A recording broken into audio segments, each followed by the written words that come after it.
মানুষের জীবনের তিনটি স্তর: জন্ম, মৃত্যু এবং পুনরুত্থান। প্রত্যেক ব্যক্তিকেই অনিবার্যভাবে এই তিনটি পর্যায় অতিক্রম করতে হবে, কারণ মানুষের মূল এবং সবার আদিপিতা হজরত আদম আলাইহিসসালামও সৃষ্টি হয়েছিলেন। তিনি মৃত্যুবরণ করেছেন এবং আবারও একদিন তাকে পুনরুত্থিত করা হবে। এ বিষয়ে মহান আল্লাহ তাআলা বলেন, মিনহা খলাকনাকুম ওয়া ফিহা নুঈদুকুম ওয়া মিনহা নুখরিজুকুম তারাতান উখরা।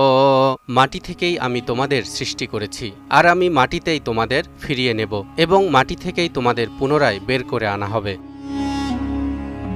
কিন্তু আমাদের সমাজে এমন বহু লোক আছে যারা এই বিষয়টিকে মেনে নিতে চান না। তারা প্রশ্ন করেন, মানুষের মৃত্যুর পর তো তার শরীর পচে যায়, হাড়গোড় নষ্ট হয়ে যায়, কারো দেহাবশেষ আবার ছাই হয়ে সমুদ্রে কিংবা বাতাসে মিশে যায়। এদেরকে আল্লাহ কিভাবে পুনরুত্থিত করবেন? তাদের এই প্রশ্নের জবাবে মহান আল্লাহ বলেন, আয়াহসাবুল ইনসানু